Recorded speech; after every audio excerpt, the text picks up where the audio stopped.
Alors bonsoir la famille, comment est-ce que vous allez? J'espère que tout le monde se porte bien. D'accord, sinon chez moi il n'y a pas de soucis.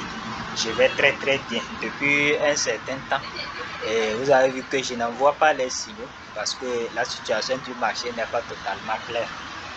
Vous avez vu l'analyse que j'ai faite ici, ça n'a même pas respecté. Ça a essayé mais ça n'a pas respecté, c'est reparti. Donc j'ai testé aussi sur les autres marchés, mais ça ne va pas. C'est à cause de ça que je me suis tué dans les derniers temps là et je ne réagis pas. Donc, par rapport à la question de l'autre, il demandait à savoir comment calculer le stop loss. Comment calculer à savoir comment calculer pour pouvoir placer le stop loss pour ne pas perdre au-delà de 10 lorsqu'on a un compte de 100 $. Voilà, pour calculer le stop loss, ce n'est pas compliqué. Ce n'est pas compliqué. Je vais vous donner une formule qui va vous permettre de calculer le stop loss. Mais bien avant ça, on va faire quelques placements afin que vous puissiez voir directement sur le graphique comment on fait pour calculer ça, parce que c'est sur le graphique quand même que tout cela va se passer.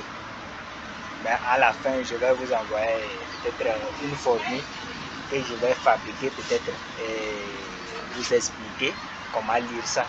Comme ça, vous allez pouvoir retenir une fois de bon. Donc, pour placer le stop loss, on fait le point d'entrée moins le stop loss. Parce que il n'y a pas un niveau juste comme ça qui va te montrer de placer. Donc, quand tu veux placer le niveau que tu veux placer le stop loss, tu prends le niveau là. Par exemple, on prend ici. Supposons que nous sommes rentrés en position ici et que nous voulons placer le stop loss. Bon, et ici là, comme c'est sur crash, ça descend.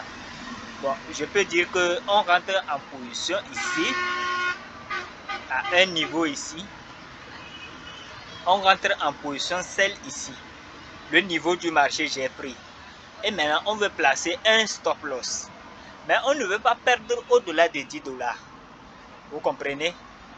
Donc le stop loss doit aller en haut. Comme nous on travaille sur crash, ça veut dire que les specs vont descendre, donc le stop loss va aller en haut. Maintenant, ce qu'on va faire, c'est quoi? Par exemple, on est rentré en position ici, à quelque part ici, et que nous voulons placer le stop loss. Ce que nous allons faire, on amène les deux droites perpendiculaires là. On amène ça le niveau que nous pensons placer notre stop loss. Maintenant, si on amène le niveau là, on va venir dans le rectangle qui est ici. On écrit là-bas 63,27.600.6468. Voilà. Donc, c'est le niveau de stop loss. Alors qu'on nous dit que pour placer le stop loss, on va faire le point d'entrée. Le point d'entrée, c'est ici. Le point d'entrée, c'est à 61,26.6044. Ou bien, si on veut être plus précis, c'est 61,18.5627. Maintenant, on fait le point d'entrée. Le point d'entrée, c'est 61,18.5627.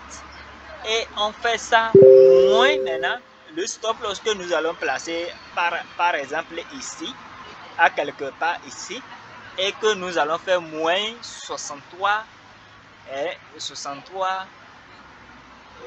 15.1375. On fait le moins là et on prend ce qu'on a trouvé maintenant. Supposons qu'on a trouvé un chiffre comme ça.